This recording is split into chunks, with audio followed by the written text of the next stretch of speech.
I'll tell you why you're not losing weight, and you might be surprised that it really has little to nothing to do with your exercise, and it has almost everything to do with your diet. Let's go over it. I know a lot of people would like to believe that exercise will help with weight loss because exercise, as far as the lifestyle is concerned, is one of the more easy parts. Oh my God. Let's get this real quick. And I'm not even joking about this. This happens a couple times a year. If you can't see right here, there's an ambulance at the Chinese restaurant, the Chinese buffet across the street. And I don't want to make this a spectacle. I'll just let them do their thing across the street there. But my initial reaction was laughter, although it's not funny if someone's having a health crisis, regardless. It's just not funny. The reason I react in laughter is because that happens so often. It's a couple times a month that there's an ambulance across the street that I witness, and I'm not here all the time. I'm here 8 hours a day, 3 days a week. So I can only imagine how many times there's an actual ambulance at the China buffet when I'm not here. There's some things we can learn from that for sure, but let's get back to the whiteboard. Look, there's a reason that exercise alone is a really poor way to go about your fat loss goals, and that reason is very simple. The amount of calories that you would need to burn from exercise every day to put you into enough of a consistent long-term caloric deficit to have a positive impact on your fat loss is also the same amount of exercise that will inevitably lead to aggravations and injuries and metabolic shutdown and unfavorable hormone balance, shitty sleep cycles, and the list goes on and on. It'd be very hard for the average person to burn 1,000 calories a day through exercise alone without making any changes to their diet. And furthermore, if you were to even burn half of that every day without paying attention to your food, you're naturally going to eat more because exercise makes you hungry. Now, let's put this in simpler terms that everybody can understand. I'm 220 pounds. And if I wanted to maintain weight, I would eat 15 calories per pound for maintenance. So obviously, if I weigh 220 pounds, I have been eating my body weight times 15. So I've been eating on average 3,300 calories a day to maintain this weight. Now, obviously, that's not a very consistent thing. Some days are going to be above that. Some days are going to be below that, but this is the average. Whatever you weigh right now, take that times 15, and that's your average daily caloric intake. But if I want to lose weight, I have to reduce those calories by quite a few. So I would now take my 220 times 10 calories per pound, and that math is pretty simple. That's going to be 2,200 calories. Now, what's the difference between these two? Maintenance calories and caloric deficit. If I minus the top from the bottom, I'm going to get 1,100 calories. Now, basically what I'm trying to explore and portray here is that I would need to, if I wasn't paying any attention to my diet, burn 1,100 calories per day, every day, if I wanted to lose weight with exercise alone. Now, I don't know about you guys, but have you tried to burn 500 calories in a workout? 750, 1,000? It not only sucks, but there's two ways to do that. You can do it really intensely for an hour, like just super high heart rate for an hour with very low recovery periods. Or you can do that less intensely and drag it out to like 4 hours. Either way, the super intense version is going to strip a lot of muscle mass away in the process of becoming more efficient at high intensity, steady state, long duration cardio. Or the second option is doing lower intensity for a much longer period of time. It's going to take up all your free time. Those are not good options. So if you're looking to lose weight, doing that with exercise alone is a really shitty way to do it. And it's not going to last long term. You're not always going to have 4 hours a day to exercise, but you're also very rarely going to be able to burn 1,000 calories in an hour condensed every single day without injuries just overlapping from one training session into the next.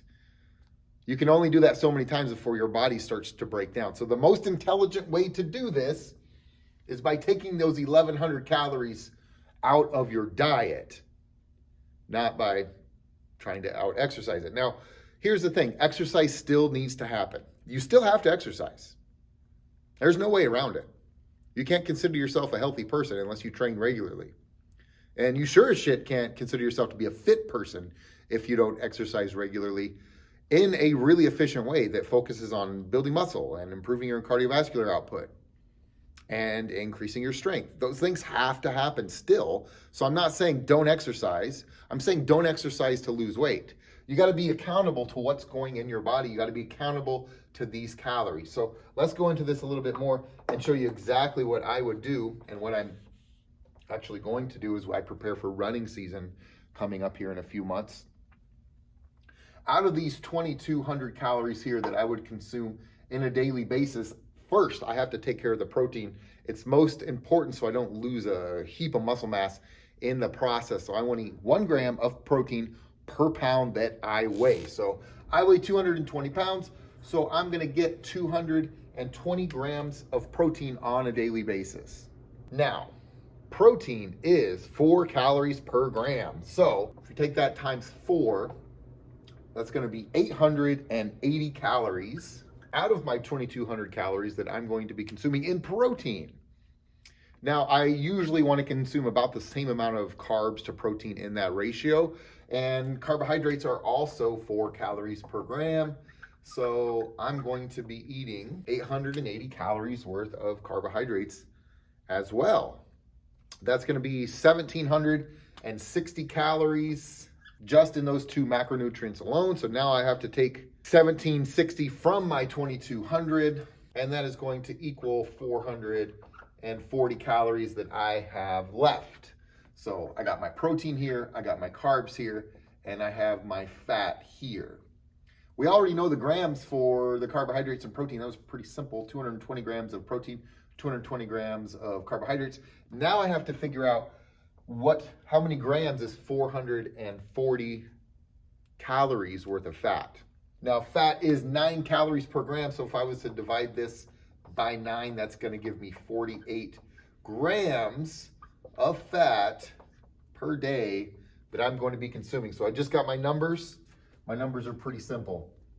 220 grams of protein per day, 220 grams of carbs per day, and 48 grams of fat per day. Now all I have to do is figure out a way to make sure that I'm getting those things and not going too far above or below my target numbers. And the best way to do that, hear me out, is to weigh and measure everything that you eat. Literally everything goes on a scale to get a weight for it. And what doesn't go on a scale goes in a measuring spoon or a measuring cup. That way you can be accountable to everything that's going in your body. Now, at first, this is going to sound crazy. This guy wants me to measure everything I eat. Yes, I do. And I don't want you to do it forever. I want you to do it long enough to learn what portion sizes are and then eventually branch off from that and start to just do it by eyeballing it. But in the beginning, weighing and measuring your food is a guarantee. Whereas just winging it, there's no guarantee that you're in a caloric deficit. And guess what? Even if you're only eating quote unquote healthy food, if you're in a caloric surplus, you will still gain weight. If you're in a caloric equilibrium, you will still maintain weight regardless of your exercise. And here's the part that really gets people. They will eat quote unquote 100% healthy food, but there'll be a few things that they don't measure out. And those few things put them over on their calories every day. Do you know how many calories are in a drizzle of olive oil? On average, people drizzle about 200 calories worth of olive oil because it's 110 calories per tablespoon. And that's just a little tablespoon. So when you just drizzle it in the pan, you're more than likely doing more than a tablespoon, probably closer to 200 calories. And most people don't even think to log olive oil. That's why everything has to go on the scale, in a measuring cup, or in a measuring spoon. Everything. You know how many people put cream in their coffee and just go bloop? They don't measure it. They're going bloop with 500 calories. They're drizzling an extra 200 calories in olive oil. And another common thing is mixed nuts and shredded cheese. People eyeball mixed nuts and shredded cheese. Those are two of the most calorically dense foods, besides just straight fat like olive oil or butter, that you can be snacking on. So if you're haphazardly just grabbing a handful of mixed nuts or just sprinkling some shredded cheese on your salad without measuring it out, that could be up to 700 calories a day that is completely unaccounted for by you. That's why it's important to weigh and measure everything that you eat. Now, weighing and measuring your food is one thing, but actually tracking it and being accountable to it is an entirely different thing. And those two things have to correspond with each other. Not only do you have to weigh and measure your food, you have to do your totals. And the way I did it for years is just writing things down in a notebook. I would write down breakfast, 1 cup of oats, 1 whole eggs, 1 cup of egg whites. Just an example here. And then I would total the calories based on how many carbohydrates, grams of fat, and grams of protein were in that meal. Now, the problem with hand journaling is that if you don't know the values for all of those foods, you're constantly having to look those up. But oats have them right on the container, and eggs have them on the container, and egg whites have them on the container. So if you're meal prepping, you can always just look at the label and do the math for how many calories, carbs, fat, and protein are in each meal. But nowadays we have apps. You have apps you can download that you can scan a barcode and it'll add everything up for you, so you don't have to do running totals multiple times a day. Now, I don't like to do running totals. I would rather eat the same thing every day for weeks on end and then change one meal up as I need to. I also don't like to eat a lot, so I would stick with the standard 3 meals a day, breakfast, lunch, and dinner protocol, and divide evenly my calories, carbs, fat, and protein by those 3 meals and just eat those every day. If I started to get sick of dinner and that was a chicken salad, I would swap it out for salmon, and knowing that salmon's a little bit more fattier, I would take the fat out of the salad dressing maybe and use a lower fat dressing. That's just an example, but either way, you have to be accountable to what's going in your body, and you have to total the measurements up as you go through your day. Now, if you want to wing it, that's fine, but just know when winging it, if you're randomly eating a different breakfast, lunch, and dinner, that's going to require you to figure out the values regularly. So multiple times a day, you'll have to enter different values until you hit your totals, give or take 10. So give or take 10 grams of carbs, fat, and protein. You want to hit within 10 is kind of the target. Now, it's easy to hit within 10 if you plan a perfect day. So in your app, whatever app that is, MyFitnessPal is a good example, you can go to yesterday and plug meals in. And if you've never logged before, yesterday is obviously blank. And you can plug those in to make them perfectly hit your macros and just eat according to that plan. Now, if you ever deviate from that plan, you have to adjust by actually logging that whole day and making room for whatever the meal is that you ate. Now, you don't want to get psychotic about this, and you don't want to not eat things that you really enjoy. You just want to make it fit your macros to the best of your ability. So if you like an Oreo from time to time, there's nothing wrong with that. Just adjust your macros to fit in an Oreo or two.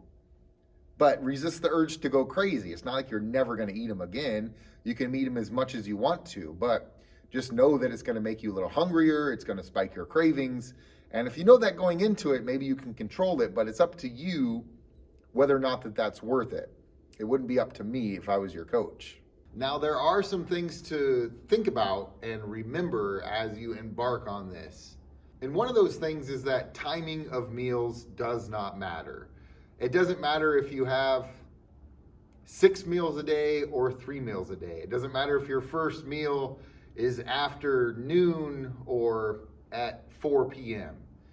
It literally doesn't matter. And this is a topic that I hear people debating over all the time. But in my experience, you don't get better results with 6 small meals versus 3 moderate meals. Timing is a non-issue. As long as you're hitting your macros, That's really all that matters. Another thing to think about is that you don't have to be perfect. Of course, you're going to get better results if everything you eat is coming from whole food sources, meaning you're eating mostly whole foods. And a whole food is something that comes off a plant or an animal the same way it's on your plate, minus the cooking process. So you would eat a chicken breast, but you avoid sausage because sausage is processed and it comes from a bunch of different parts of a bunch of different animals. Then they add in flavorings and seasonings and etc. So a chicken breast is a whole food while a sausage is not. And the same goes for breads and pastas, etc. There is no bread bush.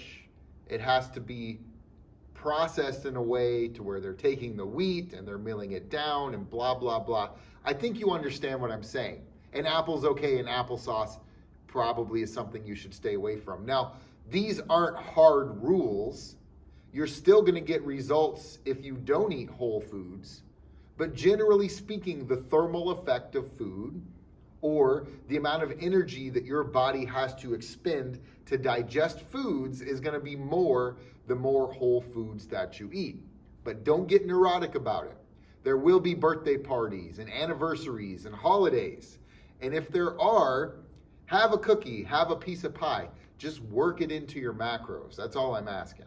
Something else to consider is that there really isn't such thing as failure. I'm not sure where this came from, where this thought process came from originally, but a lot of people will eat some junk food and then immediately think that they failed.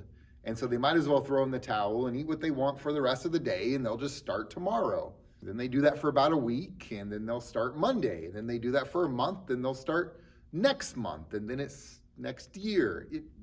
You know where this is going, right?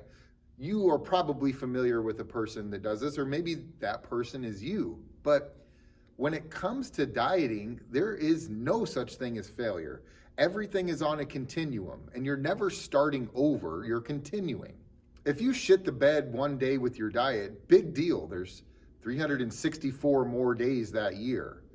You just have to do the right thing most of the time is all. You don't have to be absolutely perfect all the time. And like I said, if you eat something that you consider a junk food, but you make it fit your macros, not only is it not the end of the world, you're probably gonna be just fine. This idea of binge eating because you're never gonna have the food again, so you might as well get it all in right now, is kind of crazy because abstinence is never the answer. You shouldn't just abstain from whatever food because you think that eating carbs is gonna make you fat, or that eating sugar is gonna mess up your hormones, or whatever the idea is in your brain. It's more than likely some neurotic thought that was put there by somebody else. There is no such thing as failure when it comes to your diet. You're gaining experience, and every time you do it, if you just get just a little bit better at it, fast forward in a couple years, and guess what? You're more than likely going to be performing very well and looking very well at the same time as enjoying the health benefits that go along with healthy eating. So just consider that. There's no such thing as failure. It's a continuum. You're never starting over, you're learning, and you're moving forward. And that's pretty much it. All right, allow me to sum this up quickly as I clean up for the day. The main things to consider are that you can't out-train a bad diet. You can't burn the amount of calories that you would need through training alone in order to put yourself into enough of a caloric deficit over a long enough period of time to cause consistent long-term weight loss to happen. The only way to do that is through your diet. Now, when focusing on your diet is your primary means for fat loss, it's important to be accountable to everything that's going into your body, which means you need to weigh and measure all of the foods. Now, once you've weighed and measured all the foods, you have to total those up so that you stay within your calorie and macronutrient parameters for the day. Now, if you're at the point now where you've meal prepped for a few days and you know exactly where you need to come in for your macros and calories, now you're at the point where you have to realize that you're not going to be perfect. Things are going to happen, and it doesn't mean that the day's over or that you're a failure or a loser or whatever your internal monologue is. It just means you need to work those things into your macros. And if you happen to go way over on this or that, it's not that big of a deal. You have plenty of time to straighten it all out. Now, all while you're focusing on your diet, exercise still has to happen. You still have to do resistance training in order to keep muscle and increase your strength and have a favorable hormonal balance inside of your body, including your neurochemistry, which keeps you happy and focused and optimistic about the future. So you still have to do resistance training. Your heart is also an important muscle, so cardiovascular training is also a must. So the point of the video was to shed light on that diet is the most important aspect of fat loss, not exercise. But that doesn't mean that exercise doesn't need to happen. It still has to happen for overall health. You still have to exercise. If you have any questions, ask those in the comments below and I'll make sure I get back to you. Thanks for watching. If you're not subscribed to the channel, make sure you subscribe to the channel. Hit that thumbs up button. It helps with the algorithm. We're moving forward. We're gaining followers. I'm almost at 6,000, which is awesome. So thank you guys, and I'll see you next time.